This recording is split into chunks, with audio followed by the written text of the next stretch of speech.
Well, folks, I have to tell you about how good it can make you feel when you know that someone's out there. All right. We bringing you a brand new show I like to call BodyNSoul Radio. And I go by the name of Slatter, and I got a very special guest in the building with me today. My man Dose, aka Dose to Dose. Yeah, how you feeling, man? You good? Pretty good. All right, we got my man Big Swan in the building today. How you feeling, man? Church. All right, and who's the lovely lady? You want to introduce yourself, lady? Nobody heard you. You got talking to the mic. She don't. Not a fan. She's not. So wait. Y'all brought somebody in here that's not a fan? Yeah, we gotta have enemies around, man. You know what I mean? We the type of niggas that'll talk shit to your face and say good shit behind your back. Well, damn. Yeah. Damn. That's just how it is. We keep it 100. All right, well, y'all heard it first. We keep it 100 right here at BodyNSoul Radio Studios. So make sure you follow us on Facebook, Twitter, Instagram, BodyNSoul Radio. Dose, let them know where they can find you at real quick. Dose_317, DOSC_317. That's on all social media. Big Swan, you got some social media out there for Yes, him? I do. Everything is Swan Lake, SWANLAAK. Sounds good. All right, now, Dose, you know what I'm saying? You new to the BodyNSoul audience, so first and foremost, let them know how you got it started. You know what I'm saying? Where it originated, where it all began. Man. Well, Pops did music, you know what I mean? And that just got me started. I was in the closet, though, with it until, like, 2 years ago when I started. Because I was producing first.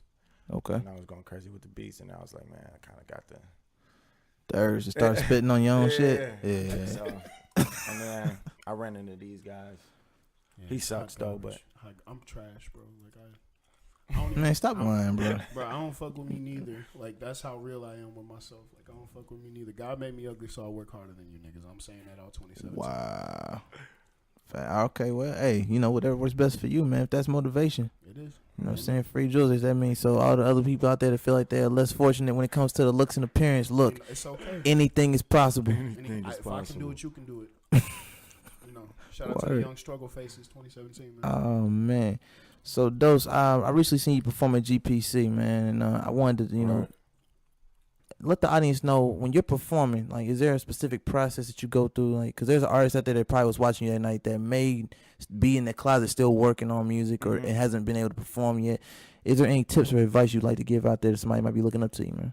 Oh, yeah. I don't really practice. I just listen to the music, get the lyrics down, and the only tip I would give to every artist would be just to interact with the crowd.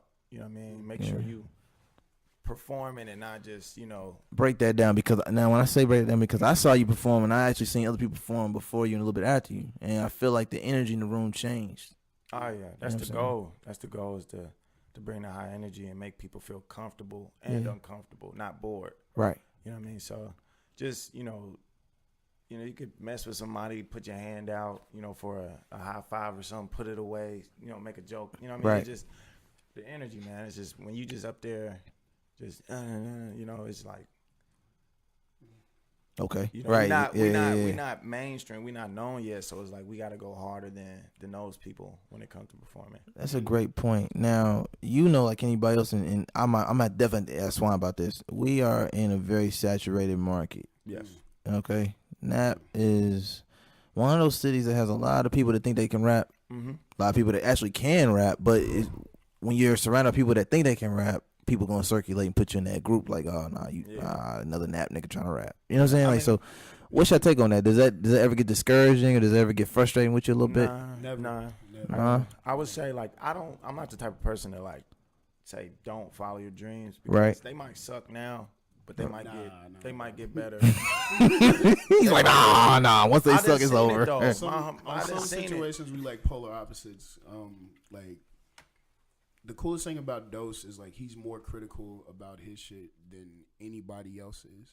So he makes sure that he's on point with everything. And if he feels like he wasn't on point with something, like, that ends up being like the night where he had one of his craziest sets, and niggas be walking up, be like, "Yo, man, what's your fucking social media, man? Like, where can I find your stuff, bro? What was that 317 when you did, bro?" Like, that's like when he has like his craziest night. And I'm kind of the polar opposite. I'm the kind of person who I tell niggas not to do this shit because it's not for everybody.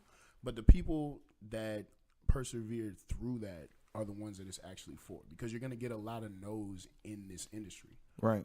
but we got the internet now, so you make your own yeses.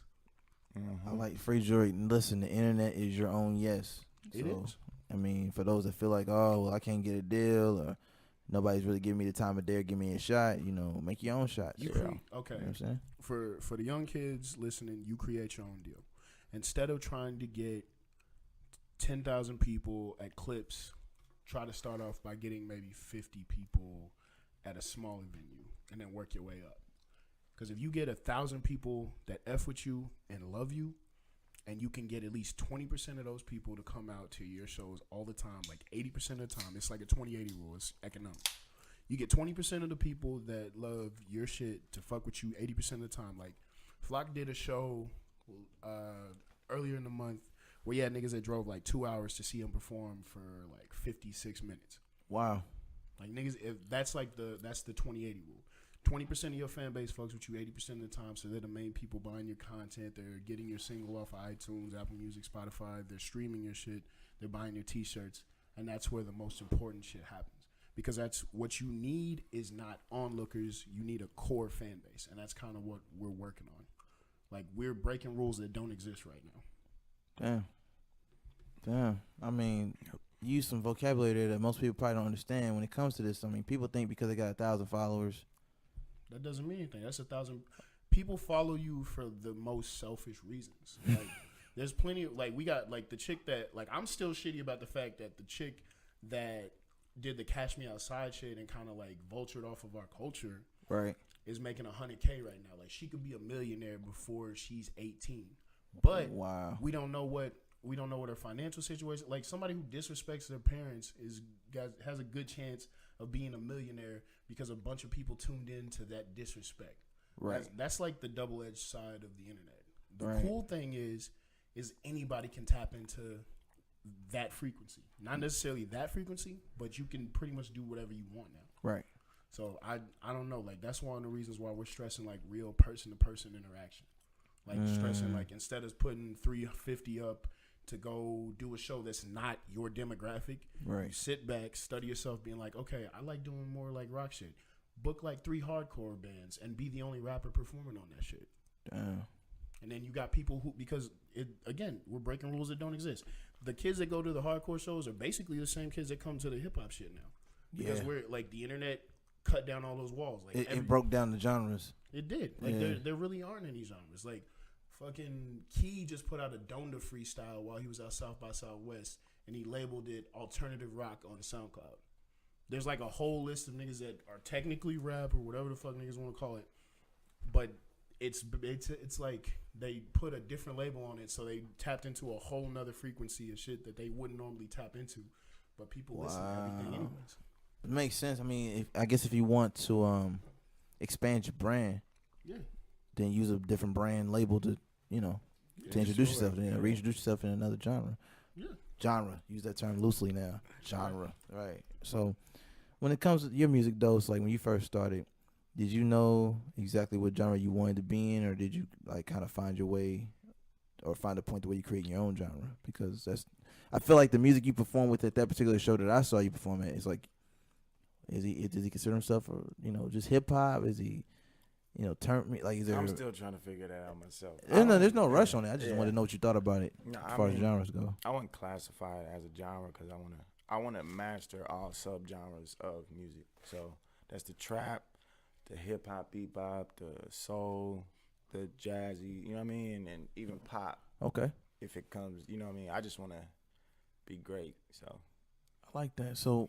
With that being said, we're gonna take him through the journey of Dose, and we're gonna start him off with that first record. You want to introduce to him real quick before we, take it off for him? The first one. Okay, yeah. Very first one is called Studio. All right. You can check it out on SoundCloud. SoundCloud. Yeah. All right, so we got Dose Studio. We got Big Swan in here today, man. We're gonna get more into this conversation because I feel like we're gonna educate. We're gonna levitate and get all these people out here to learn something about themselves and get a chance to grow. Okay, so why don't you stay tuned right here, BodyNSoul. We got Dose. I'm feeling like the man of the hour. I'm working harder for power. My dedication devours. I'm overcoming these cowards. You can tell how I'm raised.